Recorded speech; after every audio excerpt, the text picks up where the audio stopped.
Yes, people. What's going on? It's Seattle Talks Football. We are back again with another video. Today is a very interesting day, ladies and gentlemen, as we are being linked to not only not only a striker, but we're linked to three attackers, ladies and gentlemen. Arsenal could sign three attacking players this window. We could sign Eze, Rodrygo, and Benjamin Šeško, or Eze, Rodrygo, and Victor Gyokeres. We still don't know if it's going to be Šeško or Gyokeres, but we constantly keep getting linked to multiple attackers. And today, David Ornstein dropped a bomb on us. David Ornstein dropped a BOMBA of all BOMBAs, explaining that Arsenal could not only go for one, but we are going to go for multiple players in these attacking positions. And let me show you guys exactly what was said today. Now, Arsenal are putting Eberechi Eze high amongst the options to bolster the attack. No contact with Crystal Palace yet. Unclear if needs to exit, but serious candidate, plus separate to striker and winger. That to me tells me we are looking for three, not one, not two, but three attacking players. And that is huge for Arsenal. Arsenal are looking to pay below the release clause, as Tottenham are not pursuing for now. So this is the situation with Eze. We're going to break down some of the other stuff that David Ornstein also tweeted and mentioned in his tweet. This is huge. This is huge news. This is massive news. This is potential game changers for Arsenal. Imagine a window where we go and get Eze, where we go and get Rodrygo, where we go and get three players of that quality. Unbelievable.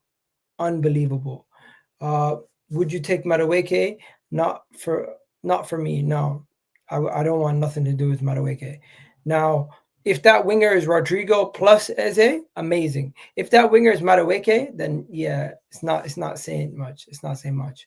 But hopefully, let's be positive. Let's not think about the negatives first. Let's be a little bit more positive, ladies and gentlemen, as this is huge news. Arsenal, we don't do this. We don't do this. We don't usually go out there and solve every single problem in one window. We usually drag our feet. It takes time. We mess up somehow. I have to see it to believe it. But right now, this would be an incredible signing. This would be an incredible window. This would be a game changer for us. Imagine we went and got Eze. We go and get the striker. Plus, we go and do more business. People are going to say, how are Arsenal able to afford all these players? Well, we have the money. We've just always been a little cheap. To get Eze separate to the winger and striker tells me we're going to get three quality players. And this is a BOMBA of our BOMBAs. David Ornstein's done it again. I'm very excited. Very, very excited. And I think you all should be very excited, as this could mean great things for Arsenal. This could mean so many great things for Arsenal. But yeah, quickly before we go any further, please do hit that like button. Please do hit that subscribe button, as we currently have 32 of you guys on YouTube and about 100 of you guys on Twitter. Let me just show this quickly. Arsenal have held positive talks with Eze's reps over the weekend, and they are looking to work strong on this. And let's see if they decide to proceed. They are playing with paying the release clause and agree with the player and Crystal Palace.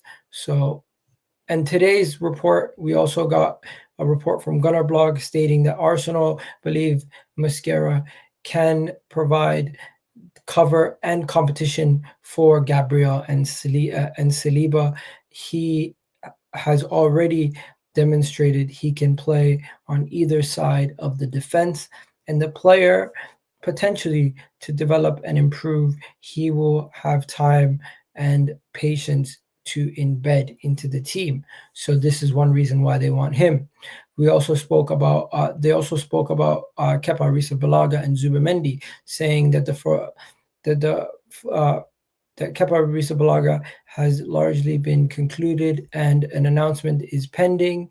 As for now, July, Zubimendi will also become an Arsenal player immediately, respecting Sociedad's wishes to include their transfer in their 2025-2026 accounting. As you guys can see there, that tells you right there that the whole Zubimendi deal was being held up by Real Sociedad wanting this money to show up on their next calendar year. And that's the main reason why everything has been held up at this moment in time. Next, Norgaard. It is understood that Arsenal are acting swiftly with agreeing to a deal with Norgaard worth 10 million and potential further 2 million in add-ons. Norgaard is on holiday, and when an agreement was struck, but he expects to undergo his medical this week and finalize the deal. So Norgaard will finalize the deal this week. We will see the deal with Norgaard finalized very soon. Once that's finalized, we'll be able to see that deal sorted, and we'll see the player holding up the shirt, hopefully. As for now, some people are saying, some people are speaking about Gabriel Jesus, and it's like, with all the incomings, somebody's gonna have to leave. Could Gabriel Jesus be gone before the beginning of the season? I say it's unlikely. I think he's going to most likely come back from injury after the season has already started.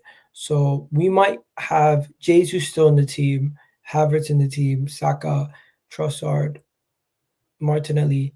Somebody's gonna go, and it might not be Jesus, but somebody is gonna have to leave. I do think although we want squad depth, we don't want a squad that's too big with too many options that are not going to get much game time, and it can cause disruption. Bukayo Saka is going to be in the team. Ethan's probably going to be his backup. And if we get somebody else in, we get somebody else in. Martinelli and Trossard are there. I think if we go and get a Rodrygo, that could mean the end of either Martinelli or Trossard. One of them two could end up leaving. As for the striker situation, it's very clear. Kai Havertz is going to be the backup. The starter is going to be either Sesko or Gyokeres. We're going to have to wait and see who we end up signing from those two. For now, we wait and see. But the main reason why I gathered you guys here today is because of that story with Eze. And I'm quite excited. I think Eze to Arsenal would be a very exciting signing. Premier League proven player, moving over from Palace to Arsenal. It makes so much sense for everybody included. I think this could be a historic deal for Arsenal. Eze holding talks with Arsenal.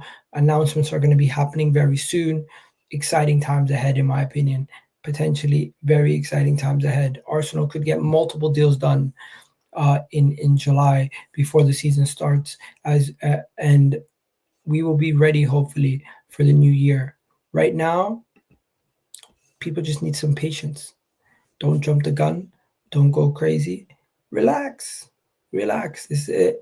This is the transfer window. There's going to be a lot of ups. There's going to be a lot of downs.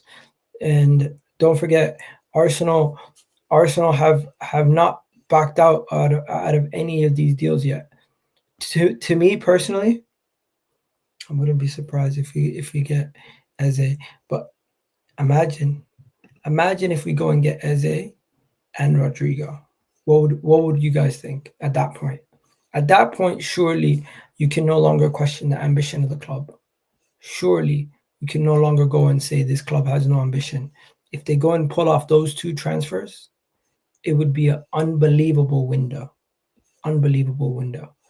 But yeah, let's get on to some of these Eduardo Hagen posts. Let's see what they're saying. First things first. It looks like Rodrygo was on the bench once again. Rodrygo's on the bench once again. So there you go. Rodrygo once again getting benched. He probably is not going to be staying at Real Madrid much longer. Hopefully we can come in and take him. Would you rather have Eze or Rodrygo or Rodgers? I'd rather have Eze, you know. Who would you rather have, Eze or Rodgers? I'd rather have Eze over Rodgers, but hey, that's just me. Rodgers is younger. Rodgers is more of a midfielder, I would say. Eze is more of a winger who can play in the 10, where Rodgers, I would say, is more of an actual midfielder than a winger. Update on Victor Gyokeres. Reportedly, Victor Gyokeres 60 million release clause is now active. If the club make a bid of this value, Sporting refuse, they will have to compensate the agent 10 million 10% of the value. Interesting. We'll see. We'll see that if that actually happens. Nothing on Harvey Elliott. Reports are that Eze is an opportunistic transfer, so things have to click before Arsenal make a move. It will run late 100%. Oh shit. So the Eze transfer might be something that takes a while. We'll have to wait and see what happens with Eze, but it might be something that takes a while. Here we go. Arsenal are looking to bolster the attack. No contact with Palace, unclear. Yeah, David Ornstein, we've already read that. Reports from The Athletic also exploring additional options for versatile attackers such as Nani Madueke, Eze, and Morgan Rogers. I hope and pray that we don't want nothing to do with Nani Madueke, because personally, I think this links to Nani Madueke originated from last summer when we were linked to him. If we go back for Nani Madueke right now, I personally would be quite frustrated, especially with the emergence of Ethan. I think Ethan can pretty much offer you anything you'd want from Nani Madueke. He outscored him last season in all competitions. As a high amongst the options to bolster the attack, yeah, we've already looked at that. David Ornstein reported that earlier today. Man City, of course, lost in the Club World Cup. Inter also lost. But yeah, this was the report yesterday. Eberechi Eze and Nani Madueke being linked to Arsenal, and Arteta likes Nani. Honestly, I'm gonna take the Nani Madueke rumors with a grain of salt. Hopefully, it doesn't materialize to anything, because Arsenal always have to do one transfer that pisses off everybody every window. As for the winger options, I'm confused. Eze is not viewed as a winger based on what David Ornstein was reporting. So we could still go for Rodrygo. We could still maybe go for Anthony Gordon. We could still maybe go for somebody else. But at this moment in time, imagine a window. Just 1 second. Imagine Arsenal pull off a window where we've already gotten Zubimendi in, where we go and get Sesko or Gyokeres, plus add Rodrygo. What would that window be out of 10 for you? Because to me, in the case that we were to have gotten Eze, Rodrygo, Zubimendi, and Sesko, that right there is 200 million plus easy on 4 players. 10-10. 10-10. Plus, don't forget Norgaard. Plus, don't forget the backup center back, the backup keeper. That's going to be 7 players in one window. Whew. I'm getting gassed. I'm getting too hyped. Why am I getting so hyped? I got to chill out.